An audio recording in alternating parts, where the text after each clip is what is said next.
सुप्रभात विद्यार्थियों, आप सभी का हार्दिक स्वागत है कक्षा छठी के ई लर्निंग हिंदी के व्याकरण के कक्षा में। तो विद्यार्थियों, आप लोगों के PT2 के सिलेबस का ये ग्रामर का लास्ट चैप्टर है जिसका नाम है विशेषण। विशेषण आप लोग पहले भी पढ़ चुके हैं। आप जानते हैं कि जो शब्द संज्ञा या सर्वनाम शब्दों की विशेषता बताते हैं उन्हें विशेषण कहते हैं। जो शब्द संज्ञा या सर्वनाम शब्दों की विशेषता बताते हैं उन्हें विशेषण कहते हैं। ठीक है, तो विशेषण में क्या होता है कि विशेषण में विशेषण विशेष्य संबंध होता है। विशेषण विशेष्य संबंध होता है।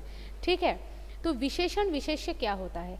जिस शब्द की विशेषता बताई जाती है, जिस शब्द की विशेषता बताई जाती है उसको विशेष्य कहा जाता है, और जिस शब्द के द्वारा उसकी विशेषता बताई जाती है उसे विशेषण कहते हैं। जैसे कि यदि मैं लिखूं कि एक सुंदर गुलाब, एक सुंदर गुलाब, तो इसमें किसकी सुंदरता के बारे में बताया जा रहा है? गुलाब की। किस शब्द से बताया जा रहा है? सुंदर शब्द से। तो सुंदर क्या है? सुंदर हमारा विशेषण है। ठीक है, सुंदर हमारा विशेषण है। तो इसका मतलब हमारा विशेष्य क्या है? जिसकी सुंदरता के बारे में बताया जा रहा है वो हमारा विशेष्य है। तो उम्मीद है आप लोग विशेषण और विशेष्य पर अब कोई डाउट नहीं रखेंगे, ये आप लोग समझ गए हैं। आगे हम लोग क्या जानेंगे कि विशेषण के कितने भेद होते हैं। विशेषण के मुख्य रूप से 4 भेद होते हैं जिनके सब पार्ट्स होते हैं। ये 4 भेद कौन कौन से हैं? गुणवाचक विशेषण, परिमाणवाचक विशेषण, संख्यावाचक विशेषण तथा सार्वनामिक विशेषण। मैं रिपीट करती हूँ, गुणवाचक विशेषण, परिमाणवाचक विशेषण, संख्यावाचक विशेषण तथा सार्वनामिक विशेषण। इसमें जो परिमाणवाचक विशेषण है इसको निश्चित परिमाणवाचक तथा अनिश्चित परिमाणवाचक में डिवाइड किया गया है। इसी तरह से संख्यावाचक को भी निश्चित संख्यावाचक तथा अनिश्चित संख्यावाचक 2 भागों में बांटा गया है। तो सबसे पहले गुणवाचक विशेषण।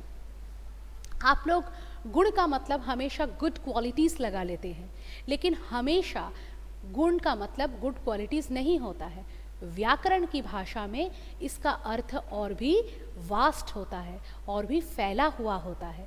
कैसे होता है कि गुणवाचक विशेषण यानी जब किसी चीज़ के आकार, प्रकार, उसके रूप, उसके रंग, उसके बारे में हमको पता चलता है, उसका कैसी उसकी दशा है, कैसी उसकी अवस्था है, तो वहाँ पर गुणवाचक विशेषण होता है।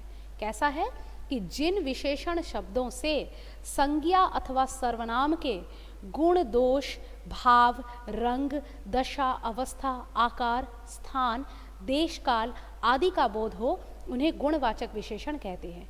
जिन विशेषण शब्दों से संज्ञा अथवा सर्वनाम का क्या पता चलता है? उनका गुण, दोष, भाव, रंग, दशा, अवस्था, आकार, प्रकार, ये सब पता चलता है, वहाँ गुणवाचक विशेषण होता है। तो देखिए, इस तरह से गुण दोष में क्या है? सीधा, शांत, मधुर, ईमानदार, कुरूप, कंजूस, विद्रोही, मतलब नेगेटिव पॉजिटिव वर्ड्स मिला के ही गुण होते हैं। भाव भी इसी तरह से वीर, क्रोधी, दयालु, रंग कोरा, काला, पीला, सफ़ेद, कोई भी। दशा या अवस्था कमज़ोर भी हो सकता है, ताकतवर भी हो सकता है। आकार बड़ा, छोटा, ठिगना, लंबा, चकोर, ये नहीं कि हमेशा अच्छा अच्छा ही बोले।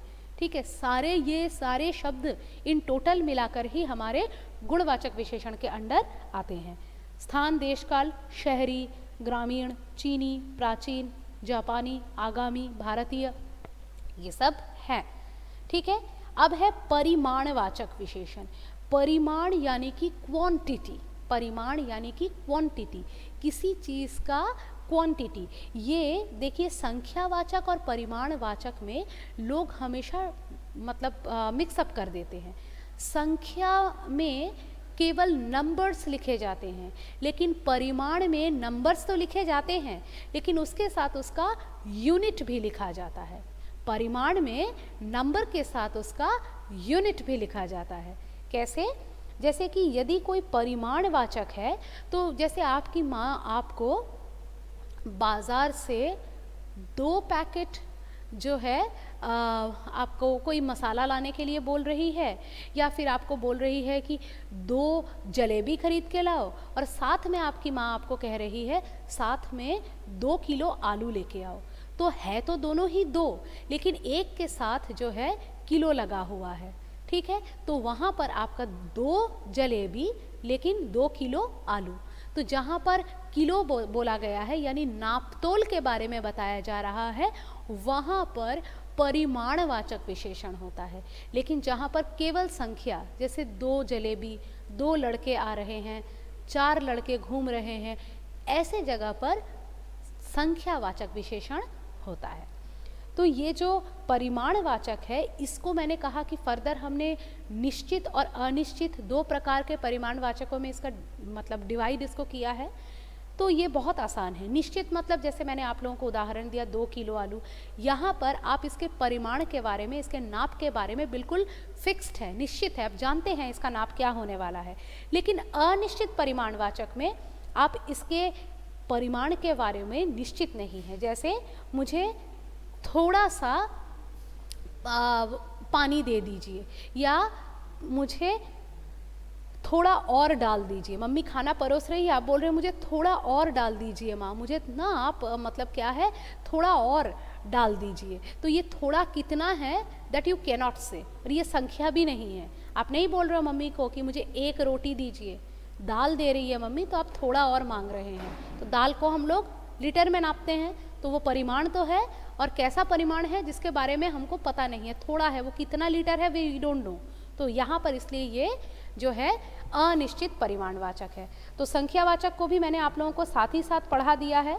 तो यहाँ पर भी निश्चित अनिश्चित कैसे, जैसे कि कुछ लोग आ रहे हैं, लोग तो कोई यूनिट नहीं है इसलिए वो संख्यावाचक तो है, लेकिन कितने हैं यू डोंट नो, तो आप कह रहे हैं कुछ लोग, तो ये अनिश्चित संख्यावाचक है। इसी तरह से आप कह रहे हैं 2 लोग आ रहे हैं, 4 लोग आ रहे हैं, 10 लोग आ रहे हैं, तो यहाँ पर ये निश्चित संख्यावाचक है, ठीक है। इसके बाद है जो है वो है सार्वनामिक विशेषण है। लेकिन सार्वनामिक विशेषण को और विशेषण की रूप रचना को हम लोग जो है, या विशेषण शब्दों से जो रचना करते हैं उनको हम लोग अगले कक्षा में पढ़ेंगे। सार्वनामिक विशेषण से हम लोग अगले कक्षा में पढ़ेंगे।